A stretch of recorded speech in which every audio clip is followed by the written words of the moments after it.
Hello friends, എല്ലാവർക്കും പുതിയൊരു വീഡിയോയിലേക്ക് സ്വാഗതം. ഒരു കുഞ്ഞി കുട്ടി കൂടി അതിക്രൂരമായി പീഡിപ്പിക്കപ്പെട്ട് കൊല്ലപ്പെട്ടു. നിങ്ങൾക്കറിയാം, എല്ലാവരും 2 ദിവസമായിട്ട് വാർത്തകളിലൊക്കെ കേൾക്കുന്നതാണ്. ആ മോന്റെ പേരാണ് അർഷിദ്. ആ കുട്ടിയെ കൊന്നത് ആ കുട്ടിയുടെ രണ്ടാനച്ഛനും അതിന് കൂട്ടുനിന്നത് ആ കുട്ടിയുടെ പെറ്റ അമ്മയാണ്. രണ്ടുപേരും അതിക്രൂരമായി പീഡിപ്പിച്ചാണ് ആ കുട്ടിയെ കൊന്നത് എന്നുള്ളതാണ് ഏറ്റവും സങ്കടകരമായിട്ടുള്ള കാര്യം. സ്വന്തം പെറ്റമ്മ ആ ഒരു കൊലപാതകത്തിന്, ആ കുട്ടിയെ ക്രൂരമായി പീഡിപ്പിക്കുന്നതിന് ഒക്കെ കൂട്ടുനിന്നു എന്നുള്ളതാണ്. ഈ കുട്ടിയെ നമ്മൾ ഒരു പേര് മാത്രമായിട്ട് എടുത്താൽ മതി. കാരണം ഇതിനു മുൻപ് എത്രയോ കുട്ടികൾ ഇതുപോലെ കൊല്ലപ്പെട്ടു. സ്വന്തം അച്ഛന്റെ പെൺസുഹൃത്തിനാല്, സ്വന്തം അമ്മയുടെ ആൺ സുഹൃത്തിനാല്, അല്ലെങ്കിൽ രണ്ടാനച്ഛനാല്, രണ്ടാനമ്മയാല്, ഇങ്ങനെ എത്രയോ കുട്ടികൾ ഇവിടെ അതിക്രൂരമായി പീഡിപ്പിക്കപ്പെട്ട് കൊല്ലപ്പെടുന്നുണ്ട്. ഒരുപാട് കൊല്ലപ്പെട്ടിട്ടുണ്ട്. അന്നൊക്കെ നമ്മൾ ഇതുപോലെ ഒരു വീഡിയോ ചെയ്യും, അല്ലെങ്കിൽ ഒരു പോസ്റ്റ് ഇടും, അല്ലെങ്കിൽ ഒരു ഹാഷ്ടാഗ് ഇടും, അല്ലെങ്കിൽ ഒരു മെഴുകുതിരി കുറെ ആ കുട്ടിക്ക് വേണ്ടി വിലപിക്കും. ഇനി അങ്ങനെ ആർക്കും സംഭവിക്കരുതെന്ന് പ്രാർത്ഥിക്കും. അതോടെ കഴിഞ്ഞു. വീണ്ടും ഇതുപോലെ എത്രയോ കുട്ടികൾ നമ്മളെ കണ്ണിന്റെ മുന്നിൽ പലപ്പോഴും നമുക്ക് പ്രതികരിക്കാൻ പറ്റാതെ, അല്ലെങ്കിൽ നമ്മൾ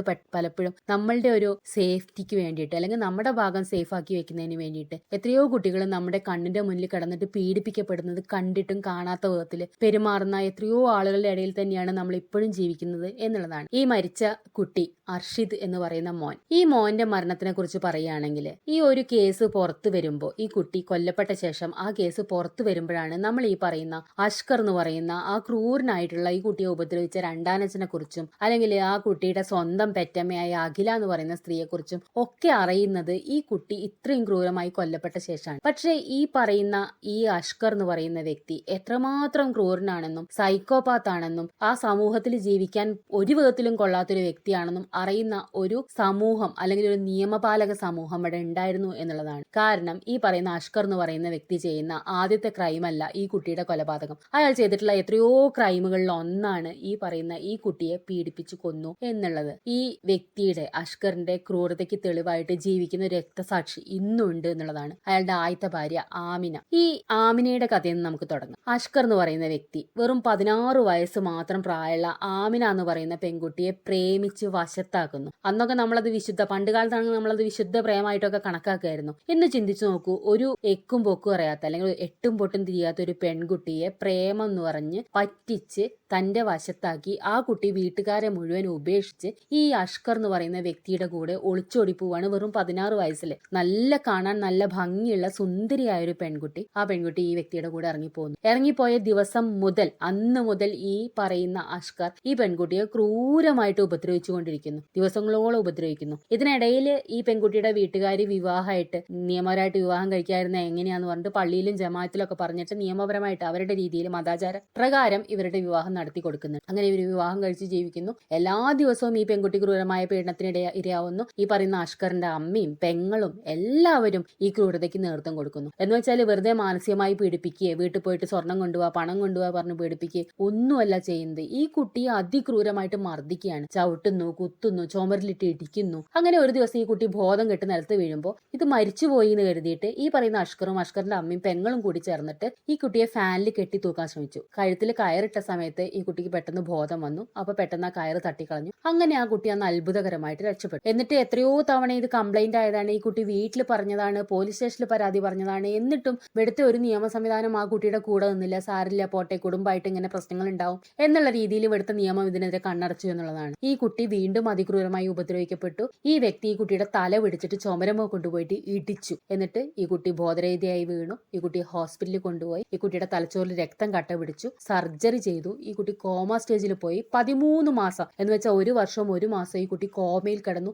2 മാസം വെന്റിലേറ്ററിൽ കിടന്നു. അവസാനം ഈ കുട്ടി പതുക്കെ ജീവിതത്തിലേക്ക് തിരിച്ചു വന്നു എന്ന് പറഞ്ഞാൽ ആ കുട്ടിയെ കണ്ട, ആ കുട്ടിയുടെ വീഡിയോ കണ്ടാൽ നമുക്ക് സങ്കടം തോന്നും. ഇപ്പോഴും ആ പെൺകുട്ടിക്ക് 20-21 വയസ്സേ ഉള്ളൂ. എന്ന് വെച്ചാൽ ജീവിതം തുടങ്ങാനുള്ള പ്രായം പോലും അതിനായിട്ടില്ല. ഒരു വിവാഹ ജീവിതം തുടങ്ങാനുള്ള പ്രായം പോലും അതിനായിട്ടില്ല എന്നുള്ളതാണ്. ആ കുട്ടിയുടെ ഒരു കണ്ണനങ്ങുന്നില്ല. ആ കുട്ടിക്ക് സംസാരിക്കാൻ സാധിക്കുന്നില്ല. ആ കുട്ടിക്ക് ശരീരഭാഗങ്ങൾ വിചാരിക്കുന്ന വിധത്തിൽ ചലിപ്പിക്കാൻ സാധിക്കുന്നില്ല. അത്രയും ഒരു മോശമായ സ്റ്റേജിൽ ആ കുട്ടി ഇപ്പോഴും ജീവിച്ചിരിക്കുമ്പോൾ അതിന്റെ പേരിൽ ആ കുട്ടിയെ അങ്ങനെ ക്രൂരമായി ഉപദ്രവിച്ച് ആ സ്റ്റേജിൽ എത്തിച്ച സ്വന്തം ഭർത്താവിന്റെ പേരിൽ ഈ നാട്ടിലൊരു കേസ് പോലും രജിസ്റ്റർ ചെയ്തിട്ടില്ല എന്നുള്ളതാണ്. അപ്പൊ ആലോചിച്ച് നോക്കൂ, ഇവിടുത്തെ നിയമമൊക്കെ എന്തിനു വേണ്ടിയിട്ടുള്ളതാണ്? അന്ന് വേണ്ട വിധത്തിൽ ഇത് അഡ്രസ് ചെയ്തിരുന്നെങ്കിൽ, ഈ കുട്ടി ഇങ്ങനെ ക്രൂരമായിട്ട് ഉപദ്രവിക്കപ്പെട്ട് ഇങ്ങനത്തെ ഒരു സ്റ്റേജിൽ എത്തിയപ്പോൾ അത് വേണ്ട വിധത്തിൽ നിയമ നടപടി എടുത്തിരുന്നെങ്കിൽ ഇന്ന് ഈ പറയുന്ന പിഞ്ചു കുഞ്ഞ് അർഷിദ് എന്ന് പറയുന്ന കുട്ടി ഇത്രയും ക്രൂരമായി കൊല്ലപ്പെടില്ലായിരുന്നു എന്നുള്ളതാണ്. ഇനി ഇയാളുടെ അടുത്ത ക്രൂരതയെ കുറിച്ച് പറയാം. ഡാൻസ് സ്കൂളിലെ ഒരു ഡ്രൈവറായിരുന്നു. ഡാൻസ് സ്കൂളിലെ വണ്ടിയൊക്കെ ഓടിച്ചിരുന്ന ഒരു ഡ്രൈവറായിരുന്നു. അവിടുത്തെ ഒരു ഡാൻസ് ടീച്ചറുമായിട്ട് ഇദ്ദേഹത്തിന് പിന്നീട് അടുപ്പാവുന്നു. അവർ തമ്മിലുള്ള വിവാഹം വരെ ഉറപ്പിച്ചു വെച്ചതായിരുന്നു. ആ സമയത്താണ് ഈ പറയുന്ന അഖില എന്ന് പറയുന്ന വ്യക്തി, എന്ന് വെച്ചാൽ ഇപ്പൊ ഈ കൊല്ലപ്പെട്ട അർഷിദ് എന്ന് പറയുന്ന മോന്റെ അമ്മ, സ്വന്തം പെറ്റമ്മ അഖില ആ ഡാൻസ് സ്കൂളിൽ ഡാൻസ് പഠിപ്പിക്കാനായിട്ട് ചെല്ലുന്നു. ഈ പറയുന്ന അഷ്കർ എന്ന് പറയുന്ന ഈ ക്രൂരൻ ഈ അഖിലയെ കണ്ടപ്പോ വിവാഹം ഉറപ്പിച്ചു വെച്ചിരുന്ന നേരത്തുള്ള രണ്ടാമത്തെ ഭാര്യയാക്കാൻ വേണ്ടി വെച്ചിരുന്ന ആ ഡാൻസ് ടീച്ചറെ ഒഴിവാക്കുന്നു. ഈ അഖിലയായിട്ട് ബന്ധം സ്ഥാപിക്കുന്നു. ആ സമയത്ത് വളരെ ദുരൂഹമായ സാഹചര്യത്തിൽ ഈ പറയുന്ന ഡാൻസ് ടീച്ചർ, ഇദ്ദേഹമായിട്ട് വിവാഹം ഉറപ്പിച്ചു വെച്ച ആദ്യത്തെ ഡാൻസ് ടീച്ചർ മരണപ്പെടുന്നു. അതങ്ങനെ കഴിഞ്ഞു പോകുന്നു. ആരും സംശയിക്കുന്നില്ല ആ ഡാൻസ് ടീച്ചർ മരിച്ചുപോയി എന്നുള്ളത് മാത്രം. ഇതിനിടയിൽ ഈ പറയുന്ന ആദ്യത്തെ ഭാര്യ ആമിനയുടെ ബ്രദറിനെ എപ്പോഴും കൊല്ലും, അവനെ ഞാൻ വെള്ളത്തുമുക്ക് കൊല്ലും, അല്ലെങ്കിൽ അവനെ ഞാൻ അടിച്ചു കൊല്ലും, വണ്ടി ഇടിച്ചു കൊല്ലും എന്നൊക്കെ നിരന്തരം ഭീഷണിപ്പെടുത്താറുണ്ടായിരുന്ന അഷ്കർ ഒരു ദിവസം ഈ പറയുന്ന ആമിനയുടെ ബ്രദർ ഒരു ആറ്റില് മരിച്ചു കിടക്കും. നീന്തൽ അറിയാവുന്ന വ്യക്തിയാണ്, എന്നിട്ട് അവിടെ മരിക്കുന്നു. സുഹൃത്തുക്കളുടെ കൂടെ കുളിക്കാൻ പോയപ്പോൾ മരിച്ചതാണെന്ന് പറയുന്നു. അതിലും ദുരൂഹതയുണ്ട്. എന്നിട്ട് പോലും ഇവിടെ ഒരു അന്വേഷണം നടന്നില്ല, ആർക്കും സംശയം തോന്നിയില്ല എന്നുള്ളതാണ് അത്ഭുതം എന്ന് പറയുന്നത്. ഇതൊക്കെ കഴിഞ്ഞുപോയി ഈ അഖിലയുടെ കഥ എടുക്കുകയാണെങ്കിൽ,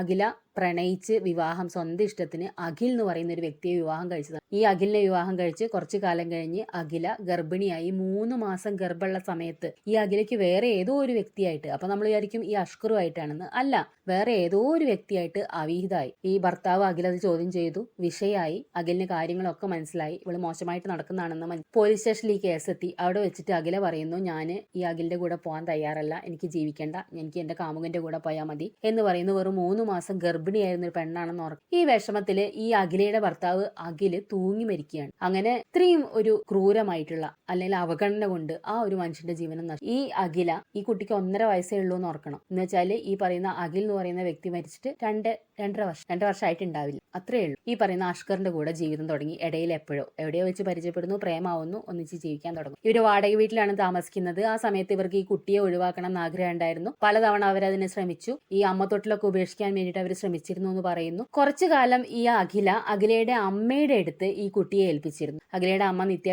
ജോലിക്ക് പോണ ആളാണ്. അപ്പൊ അവർക്ക് എന്നും കുട്ടീനെ ഒന്നും നോക്കിയിരിക്കാൻ പറ്റില്ല. അഖിലയുടെ അമ്മ ഈ കുട്ടിയെ തിരിച്ച് അഖിലയോട് ഏറ്റെടുക്കാൻ പറയുന്നു. അഖില തയ്യാറാവുന്നില്ല. അങ്ങനെ ഈ അഖിലയുടെ അമ്മ പോയിട്ട് പോലീസ് സ്റ്റേഷനിൽ പരാതി കൊടുക്കുന്നു. എനിക്ക് കുട്ടിയെ സ്ഥിരമായിട്ട് നോക്കാൻ പറ്റില്ല, അതുകൊണ്ട് മകളോട് വന്ന് കൊണ്ടുപോകണം, അല്ലെങ്കിൽ ഈ കുട്ടിയുടെ അമ്മയോട് കൊണ്ടുപോകാൻ പറയണം എന്ന് പറഞ്ഞ് പരാതി കൊടുക്കുന്നു. അങ്ങനെ പോലീസ് സ്റ്റേഷനിൽ വെച്ച് ഒത്തുതീർപ്പാവുന്നു. അഖിലയും അഖിലയുടെ കൂടെ ഉണ്ടായിരുന്ന ഒരു ഡാൻസ് ടീച്ചർ, വേറെ ഏതോ ഒരു ഡാൻസ് ടീച്ചറും കൂടെ വന്നിട്ട് ഈ കുട്ടിയെ ഏറ്റെടുത്ത് കൊണ്ടുപോകുന്നു. ഇങ്ങനെ കൊണ്ടുപോയ കുട്ടിയെ ഈ അഖിലയുടെ 2ാം ഭർത്താവായിട്ടുള്ള അഷ്കർ നിരന്തരം ക്രൂരമായിട്ട് ഉപദ്രവിക്കും. ഈ കുട്ടിയുടെ മരണം സംഭവിച്ച ദിവസം എന്ന് പറഞ്ഞാൽ ഇവര് 3 പേരും, ഈ അഖിലയുടെ വസ്തുപ്പെടുത്തുള്ള 2ാം ഭർത്താവ് അഷ്കറും ഇവരുടെ ഈ കുട്ടിയും കൂടെ ഒരു വാടക വീട്ടിലാണ് താമസിച്ചുകൊണ്ടിരുന്നത്. അവിടുന്ന് നിരന്തരമായിട്ട് ഈ കുട്ടിയുടെ കരച്ചിൽ കേട്ടുകൊണ്ടിരിക്കുകയായിരുന്നു അയൽ വീട്ടിലുള്ളവരൊക്കെ. കുട്ടികൾ ഉണ്ടാവുമ്പോൾ കരച്ചിൽ സ്വാഭാവികം തന്നെയാണ്. എന്നാൽ ഇവർക്ക് സംശയങ്ങൾ ഉണ്ടായിരുന്നു, ഈ കുട്ടിയെ ഉപദ്രവിക്കുന്നുണ്ടോ എന്നൊക്കെ ഉള്ള സംശയം ഉണ്ടായിരുന്നു. ഒരു ദിവസം ഈ വീട്ടിൽ നിന്ന് അതിദയനീയമായിട്ടുള്ള കരച്ചിൽ കേട്ടിട്ട് ആ നാട്ടിലുള്ള കേട്ട ആളുകൾ, ചുറ്റുവട്ടത്തുള്ള ആളുകളൊക്കെ അങ്ങോട്ട് ഓടി ചെല്ലുന്നു. അപ്പൊ ചെല്ലുമ്പോൾ ഇവര് കാണുന്നത്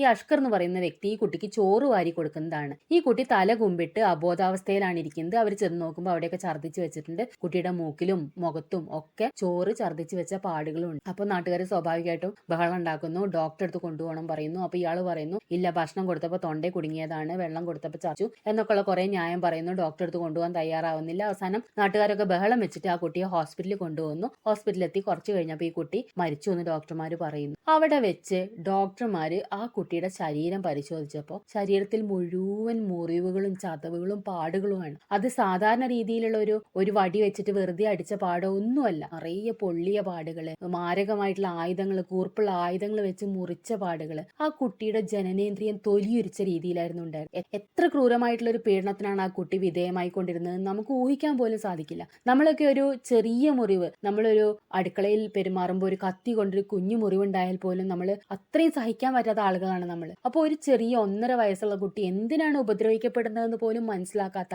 വേദന മാത്രം തിരിച്ചറിയുന്ന ഒരു കുട്ടി എങ്ങനെയായിരിക്കും ഇതൊക്കെ സഹിച്ചിട്ടുണ്ടായിരിക്കാന്ന് ഓർക്കുമ്പോണ്ടല്ലോ നമ്മളെയൊക്കെ നെഞ്ച് പടഞ്ഞു പോകും. എങ്ങനെയാണ് ഒരു വ്യക്തിക്ക് ഇത്രയും ക്രൂരമായിട്ട് ഒരു കുഞ്ഞു കുട്ടികളെ നമുക്കറിയാം, അവർ വളരെ നിസ്സഹായരായിട്ടുള്ള, പ്രതികരിക്കാൻ കഴിയാത്ത അത്രയും പാവങ്ങളായിട്ടുള്ള ആളുകളാണ് ഈ കുട്ടികൾ എന്ന് പറയുന്നത്. ആ കുട്ടിയെ ഇത്രയും ക്രൂരമായിട്ട് ഉപദ്രവിക്കുന്ന ഒരു വ്യക്തി എന്ന് പറഞ്ഞാൽ എത്ര ക്രൂരനാണെന്ന് ഓർക്കും. ആ വ്യക്തി ആദ്യ ഭാര്യയോട് ചെയ്തിട്ടുള്ളതും അത്രയും ക്രൂരതയായിരുന്നു. എന്നിട്ട് ഈ നാട്ടിലൊരു പോലീസ് കേസ് പോലും ഇല്ല എന്ന് ഓർക്കുമ്പോഴാണ് നമുക്ക് അതിന്റെ ഒരു ഭീകരത മനസ്സിലാവുന്നത് എന്നുള്ളതാണ്. ഈ നെടുമങ്ങാട് പോലീസ് സ്റ്റേഷൻ, നെടുമങ്ങാടാണ് ഈ സംഭവം നടക്കുന്നത്. അവിടുത്തെ പോലീസ് സ്റ്റേഷനിലായിരിക്കണം ഈ പരാതികളൊക്കെ ചെന്നിട്ടുണ്ടായിരിക്കുക. അവിടുത്തെ പോലീസുകാരൊക്കെ എന്ത് ചെയ്യായിരുന്നു എന്ന് ഇവിടുത്തെ ആഭ്യന്തരമന്ത്രി അന്വേഷിക്കേണ്ടതാണ്. ഇവർ ഈ കേസുകളൊക്കെ വരുമ്പോൾ എന്ത് ചെയ്യുകയാണെന്നുള്ളത്. എല്ലാ കേസുകളും ഗാർഹിക പീഡനം എന്നുള്ള രീതിയിൽ അല്ലെങ്കിൽ വെറുതെ പറയുന്നതാണ് എന്നുള്ള രീതിയിലൊക്കെ തള്ളിക്കളയാണോ ചെയ്യുന്നത്. ഈ ഒരു പെൺകുട്ടി ഈ ഹോസ്പിറ്റലിൽ പോയി കോമ സ്റ്റേജിൽ അല്ലെങ്കിൽ തലച്ചോറിൽ ബ്ലഡ് കട്ടയായിട്ട് ഹോസ്പിറ്റലിൽ കിടന്ന് സർജറി കഴിഞ്ഞ് കോമ സ്റ്റേജിലെത്തി വെന്റിലേറ്ററിൽ കിടന്ന് ഇന്ന് ഒരു ജീവച്ഛവായിട്ട് ജീവിക്കുമ്പോൾ ഇതൊന്നും ഇവിടുത്തെ നിയമങ്ങളൊന്നും കാണുന്നില്ലേ എന്നുള്ളതാണ്. അല്ലെങ്കിൽ അന്വേഷിക്കില്ലേ എന്താ പറ്റിയതെന്ന് അന്വേഷിക്കില്ലേ? അല്ലെങ്കിൽ അവരുടെ വീട്ടുകാർ തന്നെ പറയുന്നുണ്ട് ഭർത്താവ് ഉപദ്രവിച്ചതാണ്. ഒരു അന്വേഷണം ഉണ്ടാവില്ലേ? എന്താണ് അതിന് പോലും ഇവിടെ ഒരു കേസില്ലാതെ ആയിപ്പോയത്? അതുകൊണ്ടല്ലേ ഇങ്ങനെ ഒരു കുട്ടി അതിക്രൂരമായിട്ട് പീഡിപ്പിക്കപ്പെട്ട് കൊല്ലപ്പെട്ടതെന്നാല്. ഇവിടെ എത്ര അമ്മമാരും അച്ഛന്മാരും ഉണ്ട്, എത്രയോ ആളുകളുണ്ട് ഒരു കുട്ടിയില്ലാതെ അല്ലെങ്കിൽ കുട്ടി ഉണ്ടാവണം എന്ന് ആഗ്രഹിച്ച് ജീവിക്കും. അല്ലെങ്കിൽ ഒരു കുട്ടിയൊക്കെ ഉള്ളത് എന്തെങ്കിലും കാരണം കൊണ്ട് മരണപ്പെട്ടു പോയിട്ട് അതിന്റെ വേദന കൊണ്ട് ജീവിതകാലം മുഴുവൻ ജീവിക്കുന്ന എത്രയോ അച്ഛനമ്മമാരും നമ്മളുടെ ഇടയിലുണ്ട്. അപ്പോഴാണ് ഇത്രയും ക്രൂരമായിട്ടുള്ള കാര്യങ്ങൾ ഇവിടെ നടക്കുന്നത്. നമുക്ക് ആ കുട്ടിയെ വേണ്ടെങ്കിൽ എന്തൊക്കെ സംവിധാനങ്ങൾ ഇവിടെ ഉണ്ട്. അമ്മ തൊട്ടിൽ ഉപേക്ഷിച്ച് കളയാം, അല്ലെങ്കിൽ വേണ്ട ആർക്കെങ്കിലും വളർത്താൻ കൊടുക്കാം. ഇപ്പൊ ഈ പറയുന്ന അഖിലയുടെ ഹസ്ബൻഡ്, ആദ്യത്തെ ഹസ്ബൻഡ് അഖിലിന്റെ അച്ഛൻ സുനിൽ എന്ന് പറയുന്ന വ്യക്തി എത്രയോ തവണ നിയമപരമായി പോയിട്ടുള്ളതാണ്. ഈ കുട്ടിയെ ഞങ്ങൾക്ക് തരാണെങ്കിൽ ഞങ്ങൾ വളർത്താന്ന് പറഞ്ഞിട്ട്. അപ്പൊ അവള് വാശി കൊണ്ട്, ഈ പറയുന്ന അഖില എന്ന് പറയുന്നത് വാശി കൊണ്ട് ആ കുട്ടിയെ കൊടുക്കാൻ തയ്യാ. എന്നിട്ട് എന്ത് ചെയ്തു? സ്വന്തം രണ്ടാം ഭർത്താവിനെ ക്രൂരമായിട്ട് ഉപദ്രവിച്ച് കൊല്ലാനായിട്ട് വിട്ടു. ഒരു കണ്ണീര് പോലും ഇല്ലാതെ ആ സ്ത്രീ പോലീസ് സ്റ്റേഷനിൽ നിൽക്കുന്നത് കണ്ടു. നമ്മൾ നിയമവ്യവസ്ഥയൊക്കെ എത്രയൊരു ദുർബലാണെന്ന് തോന്നിപ്പോകുന്ന നിമിഷമാണത്. ഈ തമിഴ്നാട്ടിലും നോർത്തിലൊക്കെ നമ്മൾ ഈ എൻകൗണ്ടർ ഒക്കെ കണ്ടു വെടിവെച്ച് കൊല്ലുന്നു, അല്ലെങ്കിൽ ഓടി രക്ഷപ്പെടാൻ ശ്രമിച്ചു എന്ന് പറഞ്ഞിട്ട് വെടിവെച്ച് കൊല്ലുന്നു. അതൊക്കെ ചെയ്യണം എന്ന് നമുക്ക് തോന്നുന്നു. നമുക്ക് കൈ ധരിച്ചു പോകുന്ന രണ്ട് സാധനങ്ങളാണ് ആ നിൽക്കുന്നത്.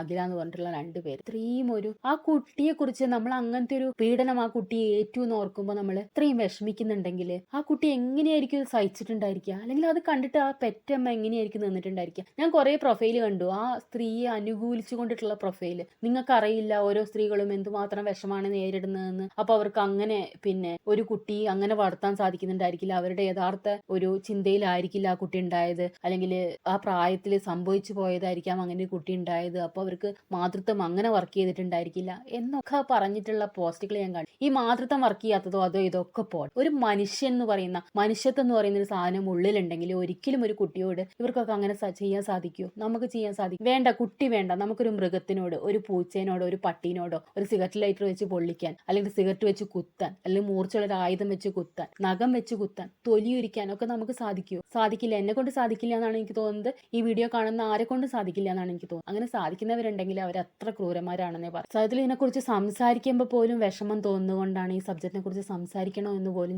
ഇത്രയും സംസാരിക്കാതിരുന്നത്, ഇത്ര ദിവസം സംസാരിക്കാതിരുന്നത്. നമ്മൾ ഇതിനു മുൻപ് എത്രയോ വീഡിയോകൾ ഇങ്ങനെ ചെയ്തിട്ടുണ്ട്. എന്ന് വെച്ചാൽ ഇപ്പോഴും ജീവനോടെ ഇരിക്കുന്ന കുട്ടികൾ അവര് ചിലപ്പോൾ പീഡിപ്പിക്കപ്പെട്ടേക്കാം എന്നുള്ള തോന്നലിന് ചെയ്ത വീഡിയോകൾ നമ്മൾ കുറ്റപ്പെടുത്തി പറയുന്നതല്ല. നജ്ല എന്ന് പറയുന്ന ഒരു യൂട്യൂബറെ നമുക്കറിയാം. അവരെ കുറിച്ച് ഞാൻ 1-2 വീഡിയോ ഒക്കെ ചെയ്തു. അവർക്ക് എത്രയോ ഭർത്താക്കന്മാരുണ്ടായിട്ടുണ്ട്. 3, 4, 5 കല്യാണം അവർ കഴിച്ചിട്ടുണ്ട്. ഓരോ ഭർത്താക്കന്മാരിലും ഓരോ കുട്ടികളുണ്ട്. എന്നിട്ട് അവര് വീണ്ടും വിവാഹം കഴിക്കുന്നുണ്ട്. ഇപ്പോഴും അവരൊരു വിവാഹം കഴിച്ചിട്ടുണ്ട്. ഷാൻ എന്ന് പറയുന്ന വ്യക്തി, ആ വ്യക്തി മുഴുനീള മദ്യപാനം, ഫുൾ ടൈം മദ്യപിച്ചുകൊണ്ടിരിക്കുന്ന ഒരു മനുഷ്യനാണ്, ക്രൂരനായിട്ടുള്ള മനുഷ്യനാണ്. ഈ നജ്ലയുടെ കുട്ടികളെ അയാൾ ഉപദ്രവിക്കാറുണ്ടെന്ന് നജ്ല തന്നെ ഇയാൾ തമ്മിൽ തെറ്റിയ സമയത്തുള്ള വീഡിയോയിൽ പറഞ്ഞു. എന്ന് വെച്ചാൽ ഇയാൾ മദ്യപിച്ച് വന്ന് നജ്ലയെ ഉപദ്രവിക്കുന്ന സമയത്ത് കുട്ടികളുടെ മേത്തും പറ്റാറുണ്ട്. ഒരു സെക്കൻഡ് പോരെ ഒരു കുട്ടി തലയിടിച്ച് വീഴാനോ അപകടം പറ്റാനോ ഒരു സെക്കൻഡ് പോരെ. അത് കഴിഞ്ഞിട്ട് നമ്മൾ അതിനെക്കുറിച്ച് സംസാരിച്ചിട്ട് കാര്യമുണ്ടോ? ഈ ഷാൻ എന്ന് പറയുന്ന വ്യക്തി ക്രിമിനൽ ആണ് എന്ന്, അല്ലെങ്കിൽ ഒരു കൊലപാതക കേസിൽ പ്രതിയാണ് എന്നുള്ള കാര്യം അവർ തന്നെ വീഡിയോയിൽ പറഞ്ഞു. ഇയാൾ ദേഷ്യം വന്ന സമയത്ത് അതിലൊരു കുട്ടിയുടെ ചെവിയിൽ വെള്ളം കോരി ഒഴിച്ചു ഈ പറയുന്ന ഷാനും പറഞ്ഞിട്ടുള്ളതാണ്, നജ്ലയും പറഞ്ഞു. ഇങ്ങനെയുള്ള ആളുകളൊക്കെ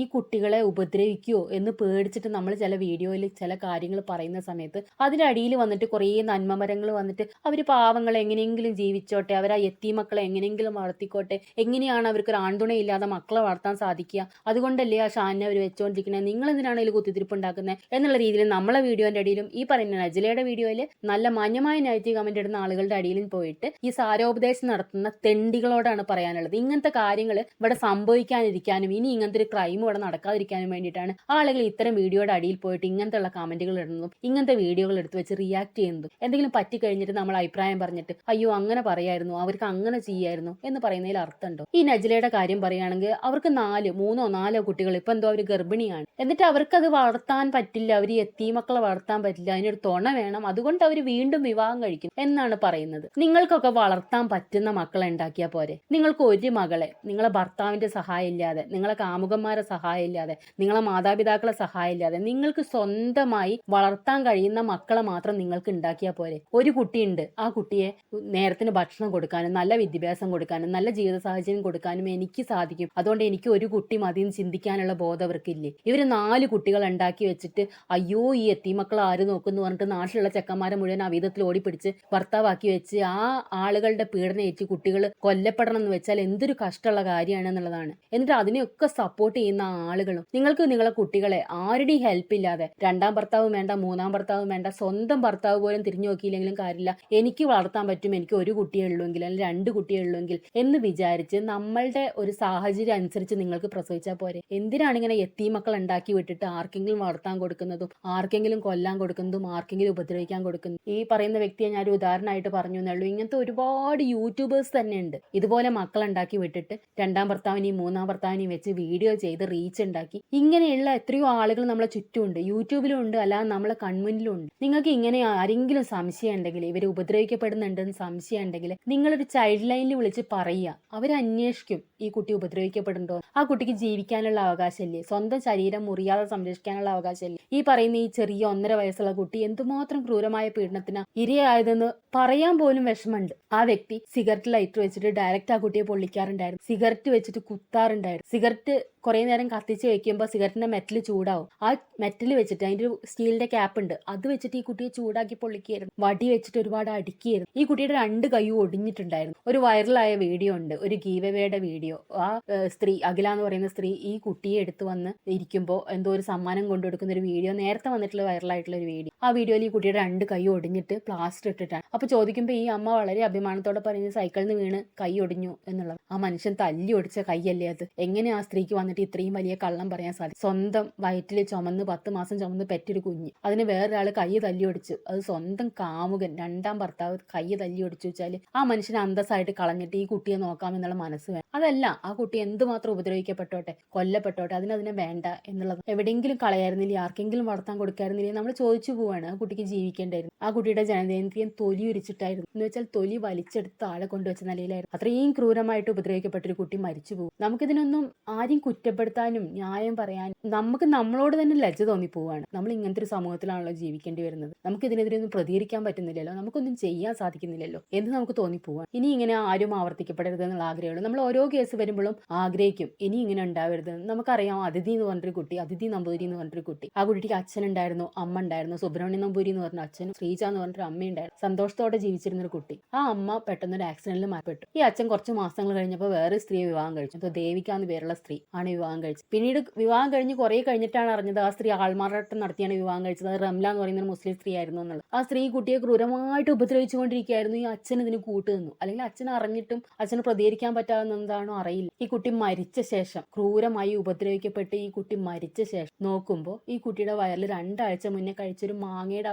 മാത്രമേ ഉണ്ടായിരുന്നുള്ളൂ. 2 ആഴ്ചയോളം ആ കുട്ടി പട്ടിണി കിടന്നിട്ട് ആരും അറിഞ്ഞില്ല എന്നുള്ളത്. അല്ലെങ്കിൽ ഈ സ്ത്രീ ഭക്ഷണം കൊടുത്തില്ല, വല്ലപ്പോഴും ഭക്ഷണം കൊടുത്തിരുന്നു. ആ കുട്ടി പോയിരുന്ന അംഗനവാടി ടീച്ചർക്ക് പോലും അത് തിരിച്ചറിഞ്ഞില്ല എന്ന് പറഞ്ഞാൽ അവരൊക്കെ എന്ത് നോക്കിക്കൊണ്ടിരിക്കുകയായിരുന്നു നമ്മളെന്നാൽ. ആ കുട്ടിയൊക്കെ നമ്മൾ മറന്നു കളഞ്ഞു. അതുപോലെ ഈ പറയുന്ന അർഷിദിനി നമ്മൾ മറക്കും. ഇതൊക്കെ നമുക്ക് വെറും വാർത്ത മാത്രമാണ്. കേൾക്കുമ്പോൾ നമ്മൾ അയ്യോ കഷ്ടം എന്നൊക്കെ ആലോചിക്കും. പിന്നീട് നമുക്ക് ഓർക്കുമ്പോൾ അത് ഏത് കേസായിരുന്നു എന്ന് പോലും ഓർമ്മയില്ലാത്തൊരു പാത്രമാണ്. നമ്മൾ സമൂഹത്തിൽ നടക്കുന്ന കാര്യം. ഇങ്ങനെ ആരെങ്കിലും നമ്മളെ ചുറ്റും ആരെങ്കിലും ഉപദ്രവിക്കപ്പെടുന്നുണ്ടെന്ന് തോന്നുന്നുണ്ടെങ്കിൽ, ഏതെങ്കിലും ഒരു കുട്ടി ഉപദ്രവിക്കപ്പെടുന്നുണ്ടെന്ന് തോന്നുന്നു, ചൈൽഡ് ലൈനിൽ വിളിച്ച് പറയുക ഇങ്ങനെ കുട്ടി ഉപദ്രവിക്കപ്പെടുന്നുണ്ട്. അല്ലെങ്കിൽ വേണ്ട, സോഷ്യൽ മീഡിയയിൽ നിങ്ങളൊരു ഫേക്ക് അക്കൗണ്ടിൽ ഒരു പോസ്റ്റ് എഴുതിയിടുക, ഇന്ന വീട്ടിൽ ഇന്ന കുട്ടി വളരെ ക്രൂരമായിട്ട് ഉപദ്രവിക്കപ്പെടുന്നുണ്ട്, ആരെങ്കിലും അന്വേഷിച്ച് രക്ഷപ്പെടുകയാണെങ്കിലോ എന്നേ പറയാനുള്ളൂ. ഈ കുട്ടി ജീവിക്കായിരുന്നു. ഈ കുട്ടിയുടെ അമ്മയുടെ അമ്മ ഭയങ്കര സങ്കടത്തോടു കൂടെ കരയുന്നത് കണ്ടു. ആ സ്ത്രീക്ക് അറിയായിരുന്നില്ലേ മകൾ ഇത്ര ക്രൂരയാണെന്ന്. ആ കുട്ടിയെ മകള് കൊണ്ടുപോയി. മകള് അമ്മയെ ഏൽപ്പിച്ച് കുറച്ച് ദിവസം പോയി. അമ്മയ്ക്ക് നോക്കാൻ പറ്റില്ല, അമ്മയ്ക്ക് ജോലിക്ക് പോകണം, ഒക്കെ ശരി തന്നെയാണ്. എന്നാലും യാതൊരു ഇഷ്ടമില്ലാതെ പ്രാഗിക്കൊണ്ട് ആ മകൾ ആ കുട്ടിയെ വാങ്ങിക്കൊണ്ടു പോകുമ്പോൾ ആ കുട്ടി ഉപദ്രവിക്കപ്പെടുമെന്ന് ചിന്തിക്കണ്ടേ? ആരോടെങ്കിലും പറയണ്ടേ ആ കുട്ടിയെ അവളുടെ അടുത്ത് കൊടുക്കണ്ട,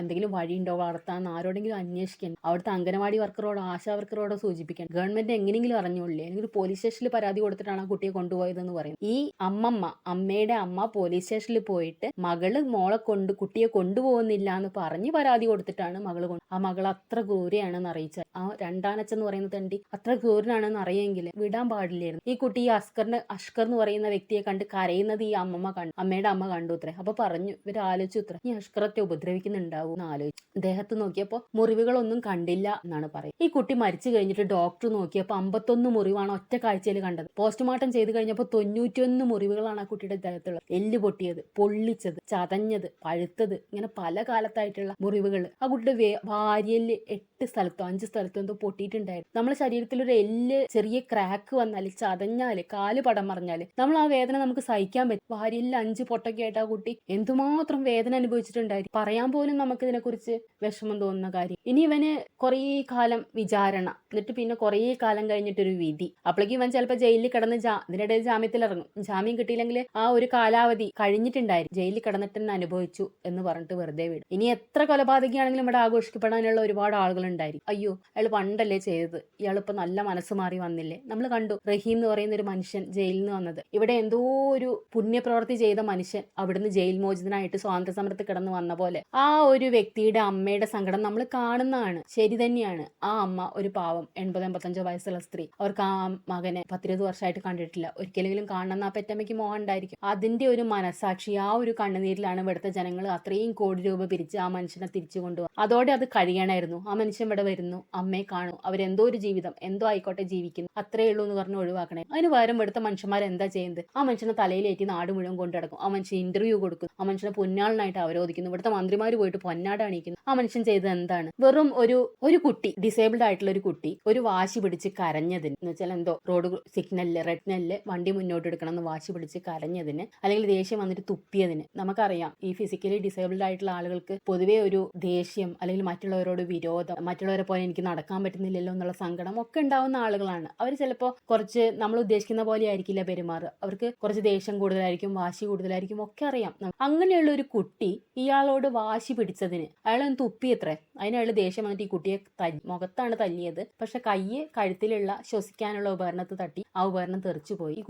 ഈ കുട്ടി മരിച്ചത് പിന്നീട് 2 ദിവസം കഴിഞ്ഞിട്ട് ഹോസ്പിറ്റലിലാണെന്ന് പറയും. എന്തായാലും ഈ കുട്ടിക്ക് ഈ അപകടം പറ്റിയ സമയത്ത് ഇയാൾ ആ കുട്ടിയെ രക്ഷിക്കാനോ ഹോസ്പിറ്റലിൽ കൊണ്ടുപോകാനോ ഒന്നും ശ്രമിച്ചില്ല. ഇയാളുടെ ഒരു സുഹൃത്തിനെ വിളിച്ചു വരുത്തിയിട്ട് വേറൊരു അക്രമി സംഘം വന്നിട്ട് ഈ കുട്ടിയെ ഉപദ്രവിച്ചിട്ടോ തട്ടിക്കൊണ്ടുപോകാനോ ശ്രമിച്ചു എന്നുള്ള രീതിയിൽ ആ കേസ് മാനിപ്പുലേറ്റ് ചെയ്യാൻ ശ്രമിച്ചു. ഈ പറയുന്ന ഈ സുഹൃത്ത്, ഇയാൾ വിളിച്ചു വരുത്തിയ സുഹൃത്ത് പോലും 10 വർഷം ജയിലിൽ കിടന്നു. എന്നിട്ട് ഇയാളെ വധശിക്ഷയ്ക്ക് അവിടെ വിധിച്ചു. ഇയാൾ എത്രയോ 10-20 വർഷം ജയിലിൽ കിടന്നു. അവസാനം ഇയാൾ പുറത്ത് വിടാൻ വേണ്ടിയിട്ട് ഇവിടുത്തെ മലയാളികൾ കോടിക്കണക്കിന് രൂപ പിരിച്ചുണ്ടാക്കി കൊടുത്തിട്ട് അയാളെ തിരിച്ചു കൊണ്ടുവരുമ്പോൾ അയാൾ എന്തിനാ പുണ്യാളനാക്കി വെക്കേണ്ട കാര്യം? അയാൾ പുണ്യാളനാണോ? അല്ല, അയാൾ ഒരു കൊലപാതകി തന്നെയാണ്. കൺട്രോൾ ചെയ്യാൻ പറ്റാത്ത ദേഷ്യം കൊണ്ട് അയാൾ കൊന്നു കളഞ്ഞതാണ്. ഒരു ഇത്രയും ചെറിയ കുട്ടി കരയുമ്പോൾ അയാൾ വാശി പിടിക്കും. അത്ര അനങ്ങാനോ നടക്കാനോ പറ്റാത്ത കുട്ടി വാശി പിടിച്ച് കരയുമ്പോൾ തല്ലാൻ തോന്നുന്ന ഒരു മനുഷ്യന്റെ മനസ്സ് അത്ര, അയാള് ചെറുപ്പകാലത്തുള്ള ആ ഒരു പ്രായത്തിന്റെ ചോരത്തിളപ്പ് എന്നൊക്കെ നമ്മൾക്ക് പറയാം. ഒന്നുമല്ല, അയാൾ പ്രായമായി കഴിയുമ്പോൾ അയാളുടെ ഉള്ളിൽ ആ ഒരു ദേശക്കാരൻ ഉണ്ടായിരിക്കും. കഴിഞ്ഞുപോയി, നമ്മൾ അയാളെ കുറ്റപ്പെടുത്തി പറയുന്ന ഒന്നുമില്ല.